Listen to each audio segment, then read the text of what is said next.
আল্লাহর আইন চাই, সৎ লোকের শাসন চাই, আল্লাহর আইন চাই, সৎ লোকের শাসন চাই। বিচার হবে কোরআনের মতে, আল্লাহ রাসূল থাকবে সাথে। বিচার হবে কোরআনের মতে, আল্লাহ রাসূল থাকবে সাথে।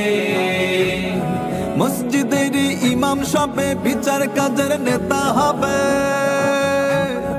মসজিদের ইমাম সবে বিচার কাজের নেতা হবে। বিশ্বব্যাপী এমন শাসন হতো যদি ভাই। আল্লাহর আইন চাই, সৎ লোকের শাসন চাই, আল্লাহর আইন চাই, সৎ লোকের শাসন চাই। নারায়ে তাকবীর, আল্লাহু আকবার, নারায়ে তাকবীর, আল্লাহু আকবার।